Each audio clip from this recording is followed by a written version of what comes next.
Come on, Livingston, we're gonna go on and on and on. Together we can make it. We're gonna go on and on and on. Come on, Livingston. Knocks it through. Mullen bursting into the box. Josh Mullen. Together we can make it. Mullen's ball across, it's turned in! It's Pittman who's got it! Livingston leads! Road is long. Can they get the ball back in? O'Brien. Lead! And Livingston have the lead! Man, you score. If we march together. The full-time whistle blows and David Hayes celebrates! And the Livingston fans join in exultation. Come on, Livingston. Livingston have the lead against Rangers, and they are certainly rising to a few occasions on their return to the top flight in Scotland. Come on, Livingston. We're gonna Hello and welcome back to TalkLivi, the podcast dedicated to everything Livingston Football Club. My name's Andy, and for the first time in TalkLivi history, all four of us are here this week. How you doing, boys? Aye, brilliant. Bit deflated after that one, yeah. Man, I'm in quite a sombre mood, to be honest. Yeah, I'm struggling. this is going to be fun then, at least. I mean, I'm can going to we struggle, guys. can we try and cheer up? Yeah, for the sake of the podcast. You got a bottle of whiskey. Well, maybe later. Anyway, on this week's episode, we're going to look back at that Hamilton game, talk about the recent international break, and we'll look ahead to our trip to face Celtic at Parkhead. Stay tuned for all of that coming up later.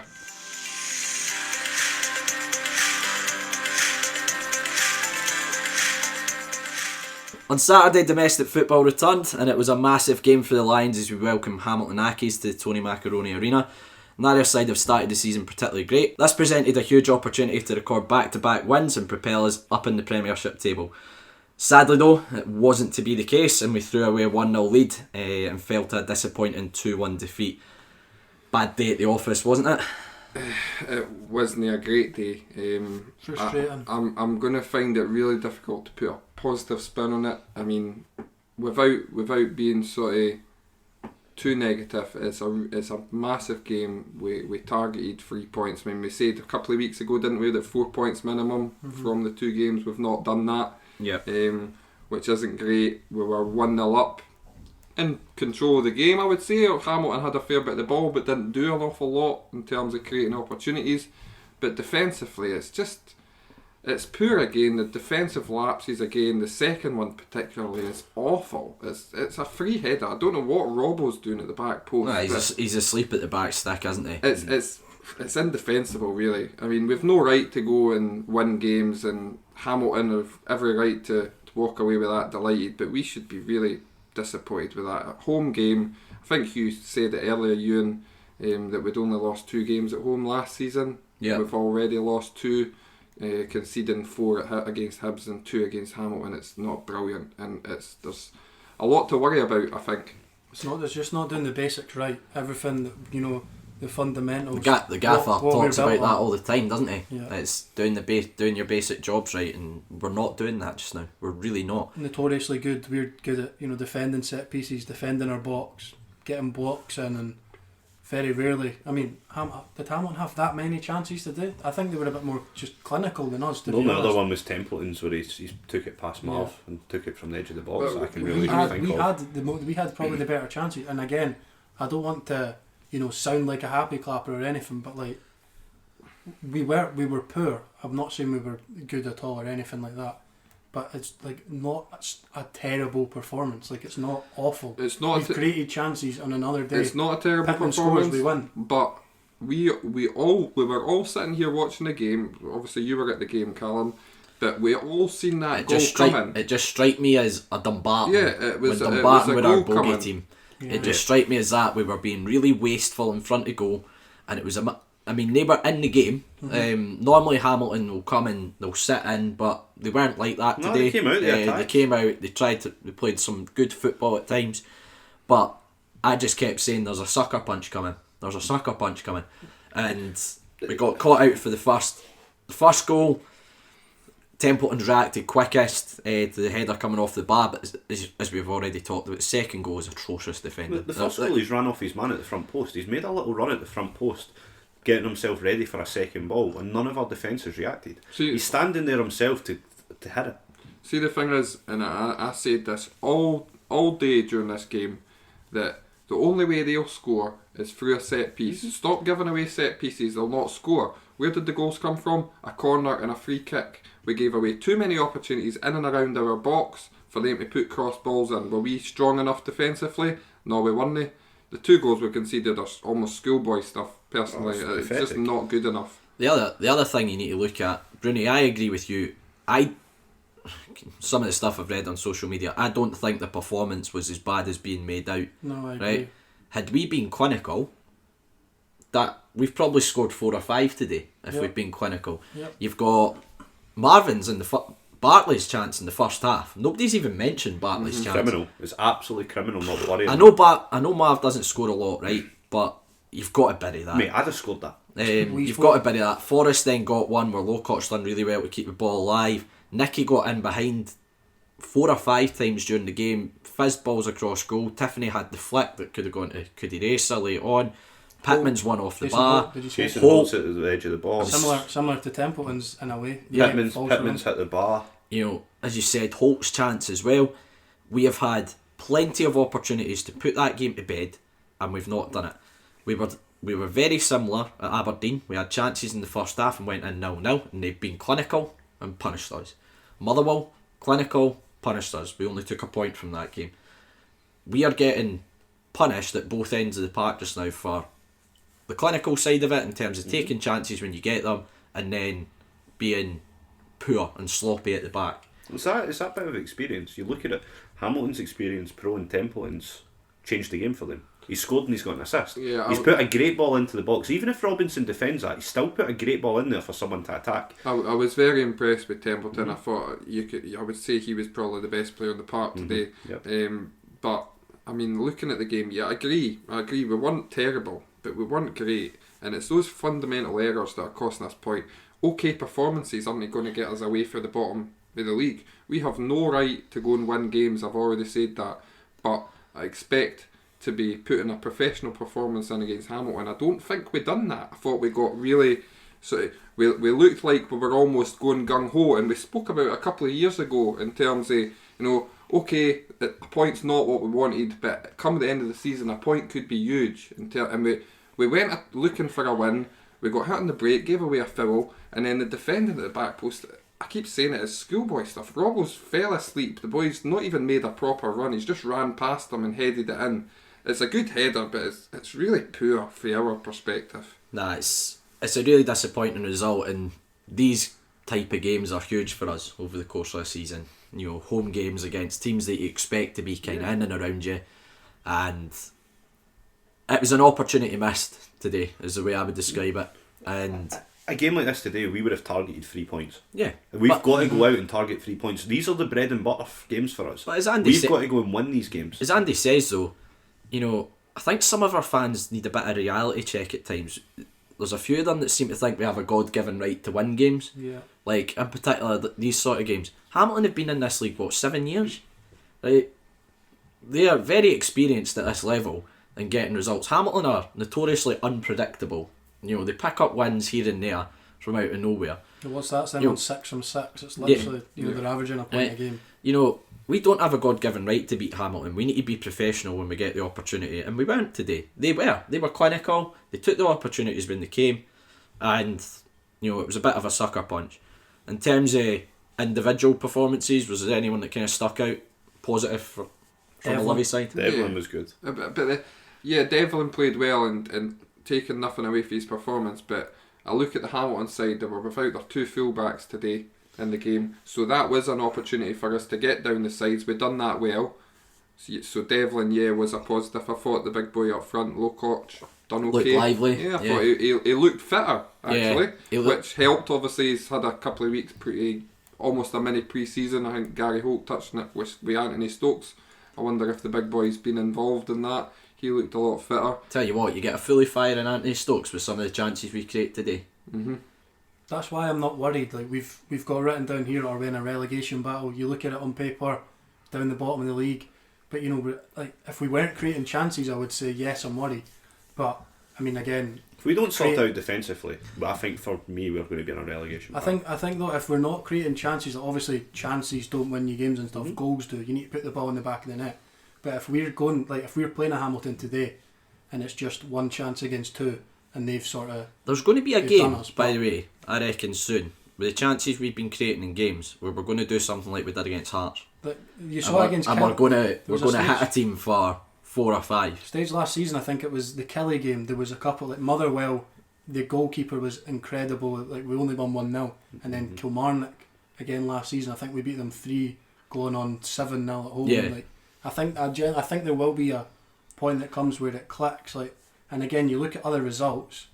Okay, Hamilton are going to be, in that sort of relegation battle as well. You could arguably put us down there, but you look at other results. Okay, they've played the Old Firm, but Ross County, Dundee United have lost today. Kelly have lost today. St Mirren have lost today. Oh yeah, so it's not like there is not a lot. I mean, we played 7 games. Like I've seen folk on social media and all that panicking. Like yeah. I mean, you take out the top 4. You take out Rangers, Celtic, Hibs, and Aberdeen. There is very little between any of the sides after that. There isn't a lot, and it's going to take these a little bit of luck or a break of the ball to put someone over the edge. And at the moment, I don't think we're getting the breaks. But then you create your own luck, and as we've kind of mentioned, it's slightly worrying to me that we're creating chances and not taking them. I'd get what you're saying. Okay, we're creating chances, so there's nothing to worry about, but we're not taking them. Yep. Defensively, we're conceding sloppy goals just about every week. I don't want to edge into that bracket of talking we're in a relegation battle, right? But, as we've touched on, you're not taking opportunities, you're leaking goals at the back. It's currently a recipe for disaster. Yeah. There's no way about it, and I'm sure Gary and Davey are well aware of that, right? And they'll be doing everything they can to try and sort it. I've absolutely no doubts about that. The thing that concerns me the most is the sloppiness with the goals, in particular. I agree with you, Bruni. If we weren't creating, that would concern me even more, because for me that would show that you're not in games. One of the things that annoyed me today was the set pieces. We the struggled delivery to was poor today. Why did we not change it up? Why not change the set piece taker? You've got Serrano that can play on a dead ball. We've seen Serrano's delivery. Oh yeah, we went short. Was it 2 weeks ago against Ross County? We went short from the corner, and that's what we scored from. Like, I think crossing from different angles and whatnot instead of the delivery from wee Alan Forrest wasn't great today. We know Sibbald can put in a good ball when he came on. We're trying an outswinger. We've got the height in there. Put it on top of the keeper and let's test him. Yeah. The problem is, do we lack that focal point then? I know I've kind of praised the Lukacs, but do we lack that presence up top just now? Everybody looked at Dykes when he was here, knew what we were getting from him. We still don't really know what we're getting for Lukacs at the moment. It'll come in time. It'll come in time. I think. Tell you who I also thought was a plus point, who's been getting slaughtered as well on social media, was Tiffany. I thought Tiffany did everything he could when he came on. He kept the ball alive. He made himself a nuisance. He linked up really well. Again, another day he's had that flick. Devlin's put the cross in. He's had that flick. Another day somebody gets a toe on that and it goes in. But again, he seemed to take a load of criticism reading online, and I think he didn't really put a foot wrong when he came on. No, I agree. I think the last couple of weeks when he's came on, he's been quite effective. Put the ball in for obviously Robinson heads it to Pittman, but he's put the ball in for that to happen. Yeah, I can't argue with you. I was a wee bit surprised as well to see the criticism for Tiffany. I mean, what's he had? 15 minutes? 20 minutes. Everything he's done exactly what you would expect to a striker up front, holding the ball up, winning flick-ons, won a couple of fouls. I mean, if Dykes done that, we'd all be praising them. Yep. So I don't quite see the criticism there. The other one that I thought was a bit strange, and maybe it was just he had a bit of a knock, was Jason Holton for Player of the Month, Sibbald, who dropped to the bench.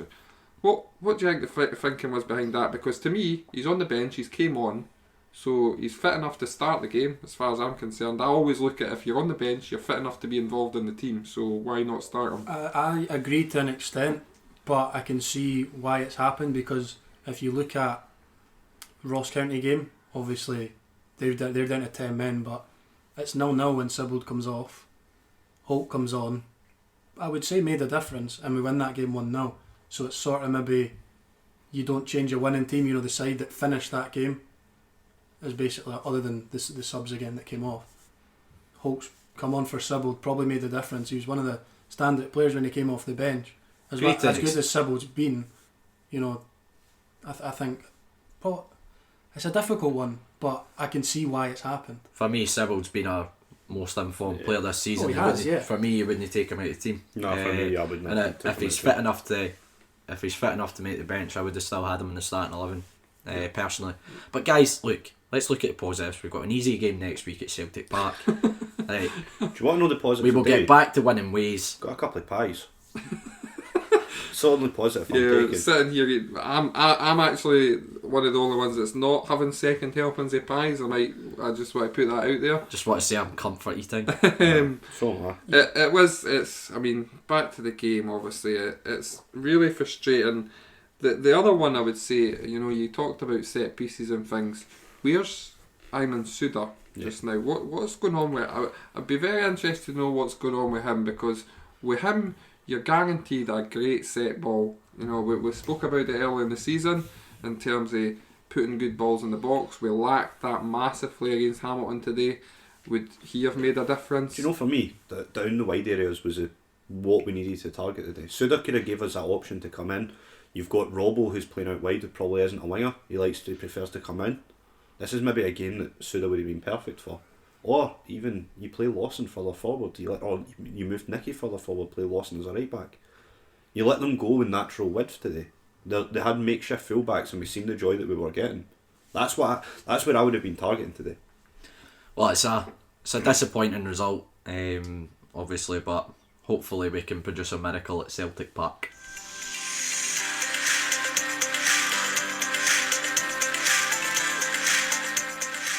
International football's behind us now for a few weeks at least, but it's time to look back at how Scotland fared in the recent Nations League games against Israel and the Czech Republic. We'll start off with the Israel game, the Friday night at Hampden. What do we make of it? I'm going to let they two go, because what can you? The performance was mediocre. Dire. It was dire. It was really bland. The team looked like they'd never played with each other before, and they looked completely alien in the system they were playing. I think, considering how big the games are next month, I'm genuinely gobsmacked that he's tried to tweak the system. That's not the way a Scottish team plays. Sorry, 3-4-2-1 with two number. I'm sorry, that just doesn't suit a Scottish side. And the experiment with McTominay at centre half, Bruni, I think you were on crack when you thought that he would be on a good centre half. He was at fault for both goals, because he's a centre defensive midfielder. It's not used to tracking the runs of forwards like that, and he got caught out massively. Unbeaten with that formation. Come on, guys! Right. You can't not seriously be praising that day performances. Right. Yeah, the results. What I will say, if you gave me the option of how many points you take from those two games, I would have been happy before. I will say that as a positive, right? And you've went away to the Czech Republic and got a result. We can't dictate the circumstances, right? Czech Republic. Right? Yeah, we can't dictate the circumstances. Right, you look at it, on paper before Friday night, you're looking at it, say 7 o'clock before the kick-off. You beat Israel 3 points, and then before the COVID malarkey, all that, you go to Czech. COVID malarkey. Whatever happened, I don't know the full story behind it. Czech Republic have to play a B team. You go to Czech Republic against their full side and get a point, 4 points from 6. Not that bad, mate. Yeah, no, I get that. No, I've said I would have taken 4 points before the game, but the performances were nothing to get. Who says we're not awful in a 4-3-3 or? To be honest, well, we played 4-2-3-1 the last couple of internationals in November, and we looked good. We looked decent. I don't think that over the last couple of years, we've not played brilliant. I don't see the problem with going and trying to get all our best players in the park and see if it works. That's why we've done it. Yeah, why are you trying to fit square pegs and round holes though? Play your players in your position. Well, McTominay is one of the best midfielders for the country. All you need to do is make one change then. You've got Ryan Jack, who by all means played well, done decent enough. But if you had a straight choice between playing McTominay as central defensive midfielder and Ryan Jack, you pick McTominay every time. Then you leave Armstrong out, or you leave Tell you Christie what. out, or you leave Forrest out. But you pick your best team. See if Tierney's not available. Do we even try that system? No. That's why. We don't. Because Right. he's an Arsenal defender. He plays Right. that position for Arsenal week in, week out, and he's been getting rave reviews. But then you're disrupting the entire team Exactly. to accommodate 2 left backs. I'm sorry. You either sacrifice one, regardless if they're your best player. We talked about it earlier in the season with Livy. If you go and play players in their best positions, you'll get the best out of them. We're playing players out of position all over the park playing that system. McGinn playing as almost a wide 10. McGinn's not a wide player. He is a number 10, a centre midfielder. Get him in that position and he'll be more threatening. You know, the thing with the Israel game, I thought, without the ball, we kind of went into a 5-4-1 and we looked alright. The shape was okay when we were off the ball. It was when we were in possession is what drove me insane. I felt really sorry for Dykes. He had bugger all service, but I still think he was probably our best player in the Israel game. But every time we got the ball, it was just square passes. There was, I think the it was last like minute of the game drove me insane. Oh, yeah. 1-1 against Israel at home, and for the last minute we had possession of the ball, and all we done was passed it sideways amongst our defenders. For God's sake, just get it up into the bloody melting box. Get in the box. the melting box. Melting pot. I think is- Get in the melting pot and play off his seconds. I mean, for God's sake, passing it about, and then the final whistle went. It was almost like, well, what was the point in playing that final minute of the game? We just passed it side to side. We're drawing 1-1 with Israel, for God's sake. It's fucking Israel. It's not good enough. I don't care. The 4 points is alright, yeah. By all means, we'd have taken 4 points, but the performances in those 2 games does not give me confidence that we'll beat Israel in the playoffs. Never mind, get to the Euros. See Israel, right? We'll win the Euros. From the games back in 2018, my biggest thing with them is they were shocking. Their back 3 kept trying to play out and they weren't very comfortable on the ball, any of them. I thought the pressing effort to try and catch them on the ball was pretty poor. And then the other thing, the game that we won 3-2, the first goal comes by Armstrong just picking the ball up and taking his man on. Right? Armstrong was the first player to do that, and he only played 10 minutes of the game. First player to go and take the ball and try and drive at players. And they also pressed and almost got nicked one at the end by putting pressure on one of the centre halves on the ball. Had we done that for the full game, we would have had a lot of joy, I think. You know, the likes of Forrest was anonymous. Palmer should have started. For me, Palmer should have started. Palmer was better on Monday night. He played that position. Yeah, he he got was. far He was. more involved in the game. He gave us a better out ball that side, I thought. But no, the Israel game, they're under a new coach as well. So is it almost something that Clark's gone, don't want to give too much away? I think could you're say that, being but- very generous though. As, What I'm saying is that as poor as we were, right? As poor as we were, yous have made the point earlier, going back to club football about Livingston. We don't have a God-given right to turn up home to Hamilton and beat them. 100%. We don't No. have a God-given right. No We're one's not no one's Brazil saying that though. playing Israel. No like. one's saying that though. But if you look man to man over the 2 teams, we've got better players than them. Look at Did we their do it? strike force. did though. we do Dabur enough? Dabur and Zahavi. Did we do top enough though? strikers You could there. argue in that game that they were the better team. They played all the football. Yeah, this is a country They're not that's well awful. below it. No, they're not awful. Beaton But and we're at Hammond. home. We're at home. it was the lack of creativity that really infuriated me with the Israel game. The lack of clear-cut opportunity, other than a penalty, we genuinely created nothing Hee-haw. in the game. As you say, I think the only positive was Dykes for me. I Yeah. thought he was excellent up front. Marshall, you could say. Yeah, I suppose Marshall, yeah, but Dykes done Kept us in a everything lot of right. games. Dykes done everything right up front, held the ball, done everything that you would want, you would expect as a Livingston fan. We've all seen how good Dykes is at the job at playing number 9 up front on his own. Done everything that you would expect of him. I thought he was the only positive for the Tell, for the pushing both Tether games. as tell you well. what, we'll talk about the even bigger positive, which was Linden getting his first international goal. So we'll go into the Czech Republic game. Obviously there was a bit of controversy with it in terms of the Czech Republic came out and said they weren't going to fulfil the fixture. The Czech FA, the SFA had no idea about this, contacted UEFA said nope, game's on, and the Czechs put a kind of a B-side together. Now, Checkmate. oh wow, Gonna get out of my flat. Man. That's thinking. but not the great. thing I would say, everyone the way folk talk about it, like, oh, he's a plumber. They all play with the same club side in the Czech top flight, right? If anything, their players are more familiar with each other than ours. We made, 5 or 6 changes from the game on the Friday night. You know, we've got a load of guys that haven't played with each other. I would say their team probably they were more fluid than our team for the fact that they actually play with each other. I think that's something a lot of folk are overlooking. We still could have played a lot better. I'm not buying that. Players I think on you're almost creating an excuse for that. At the end of the It's day, not an excuse, that's At a the end of the day, fact. it's international football. No, the group of players that we had have been together for the 2-week training, and they've been together previously as well. Yeah, okay, there's players in that Czech Republic side that are playing together for a club, but they came together under a coach that hadn't been involved with them. Not the best for me. Again, you could argue Marshall and Dykes were the only two again that came out. Palmer was okay. Palmer was okay, I suppose. As eye bleeding as it was, do you take a positive going, we've been utter dog meat for the 2 games and we've got 4 points? Right. Like, I would rather.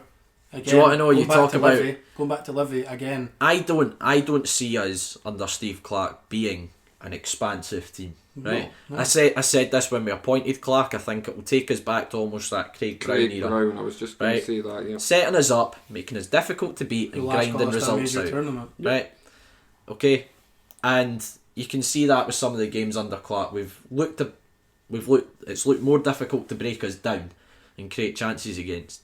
I think the Czech Republic game, first 20 minutes we were really poor. We were lucky to only be 1 behind. I think we started getting a lot of joy in the wide areas, kind of when we played the ball quicker.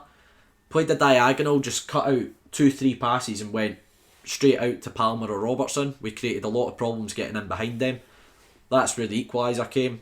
Great finish by Dykes, great ball by Palmer. Absolutely buzzing to see him get off the mark for Scotland. And He's scored today as well for QPR. He did. Second half, Not good enough though, eh? it's the same. It's the same for the penalty. We've quickly switched it out to Robertson on the left hand side. He's got in behind and he's got brought down, and Christie's tucked away the penalty again. Was it a penalty though? Yeah, I think Yes. it's a penalty. Penalty every day of the week. Is it? Yeah, Is it that's not a definitely- foul by Robertson first No. round by pulling Nah. the Czech player back? It's not. It's a Tell you what, penalty. I'd be screaming for a foul for us if that was against You Livingston. carried because of new protocols, mate. Not allowed to scream at football. Aye, okay, Callum.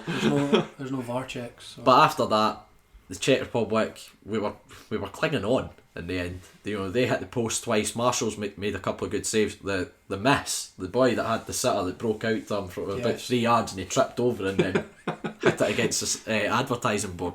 That was comical. Actually comical that he missed that. But look, you need to look at it as we would have targeted 4 points from the 2 games more than likely, and we've came away with 4 points and we're sitting top of our group. You know, that's the positive to take.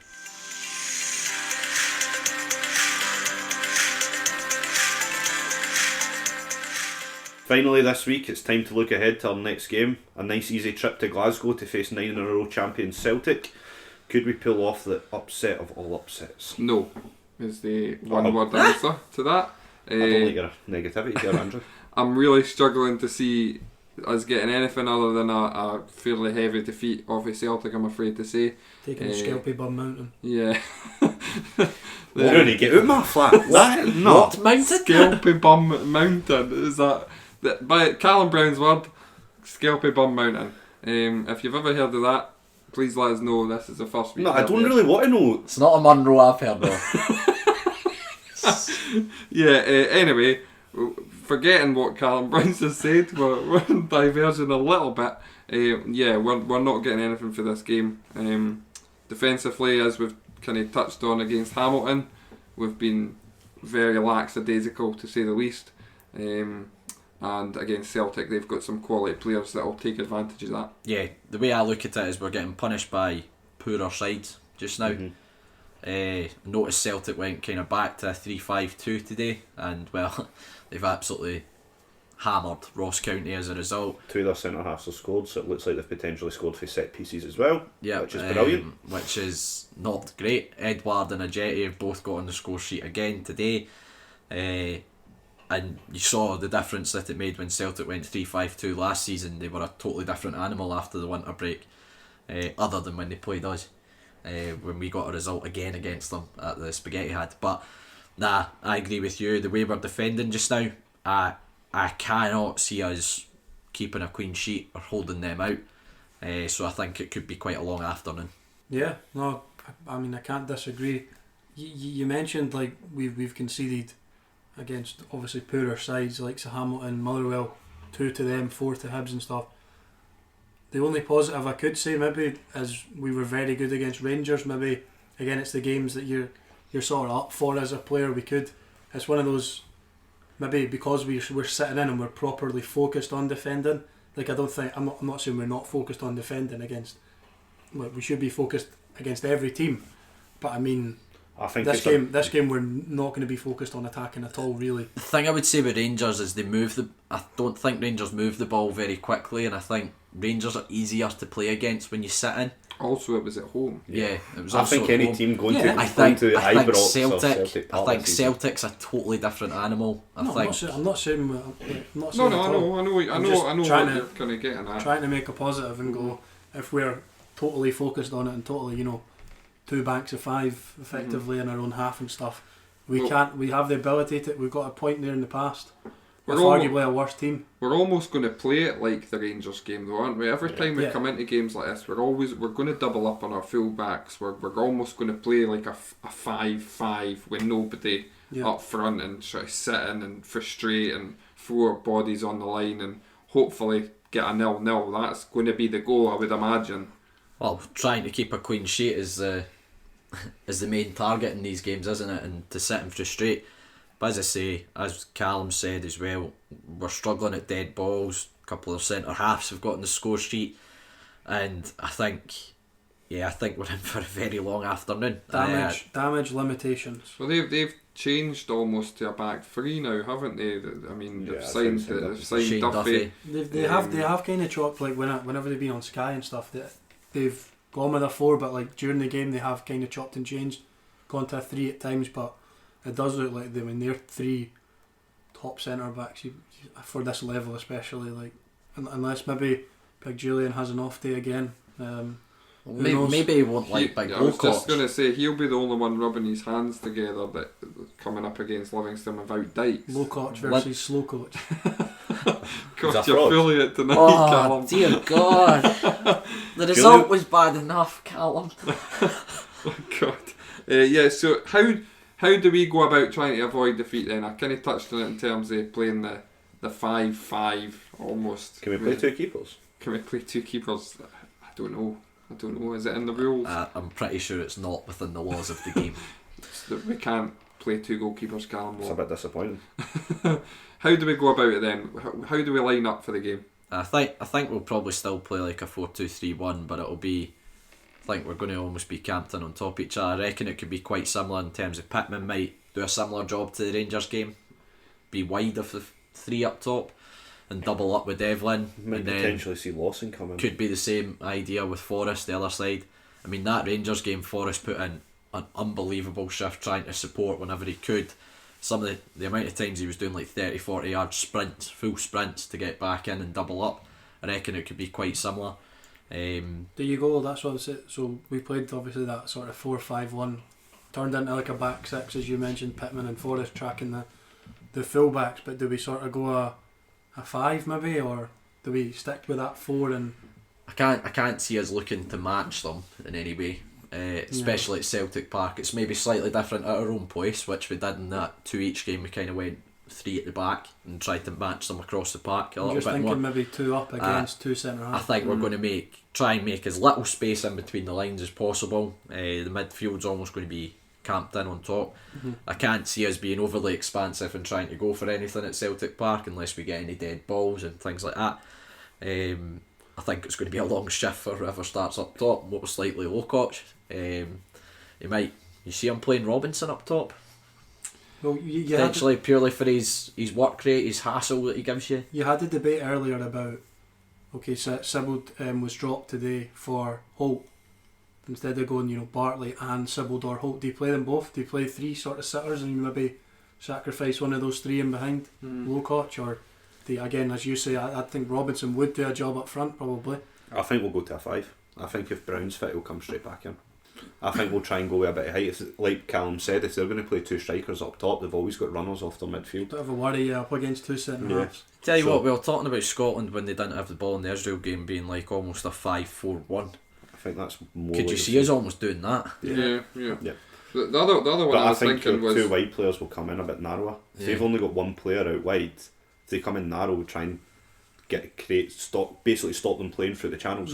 Basically, I think we're going to flood the middle of the park. flood the box. You Flood look, the you look box. today at times. That's the only thing I can see us going to do. But at remember, we're a Celtic big Park. physical team with Sibbald and Pittman and Jason Holt. So You look today at times, Moyo and Ogdenpo were up front, basically 2 against 2 at the back with Ambrose and Guthrie, and then that allowed Templeton sort of in that Pockets of space, in that yeah. 10 row pockets of space, getting shots off.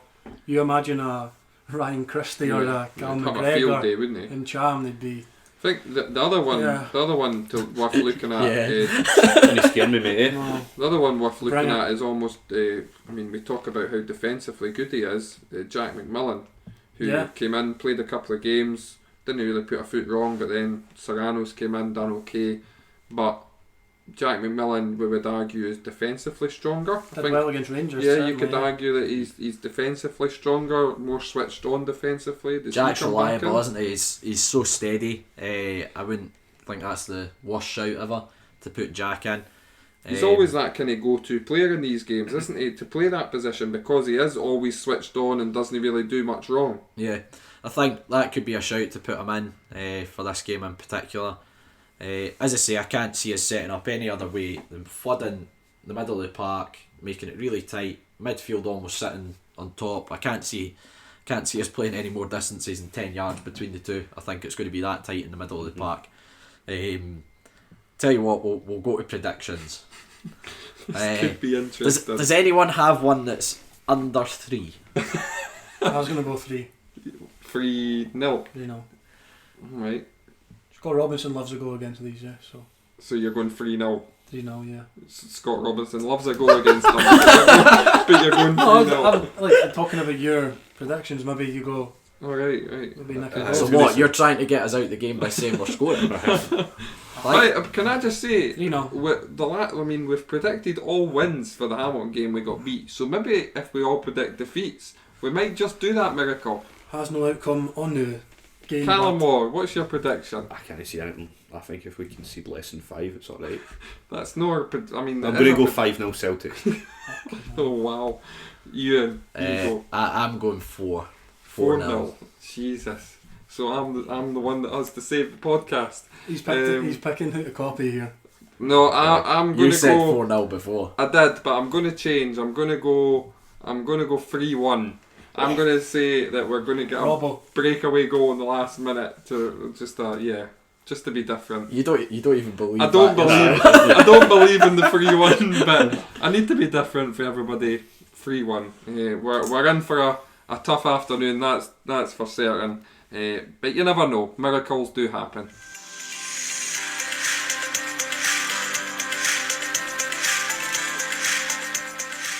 That's it for this week's episode of TalkLivi. Nice to have everyone available this week. It was a nice, real positive one as well this week. I mean, Scotland positive, the Hamilton game positive, and we finished off with positive predictions for the Celtic game. Don't forget to follow us on social media. You can find TalkLivi on Facebook, Twitter and Instagram by simply searching for TalkLivi. You'll find all the links to this episode and all our previous episodes over there. You can also find all our episodes on all good podcast streaming sites, including iTunes and Spotify. We're also on YouTube. Search for TalkLivi and don't forget to subscribe to the channel. If none of those options suit you though, all you have to do is head to our website, talklivipodcast.libsyn.com, where you'll find every single episode we've done over the last few years.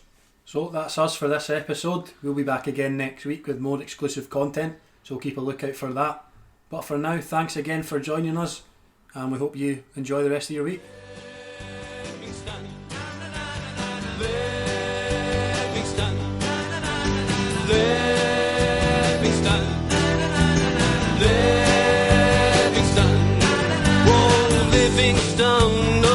Livingstone, a love will never die.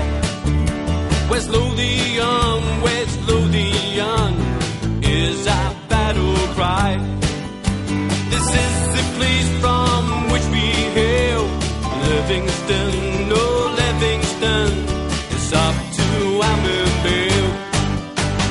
Livingston, Livingston, Livingston, oh Livingston, oh Livingston, we love it when you score. Livingston, oh Livingston, the Amberville Lions roar. Livingston, oh Livingston, we realize our vision. Livingston, oh Livingston, into the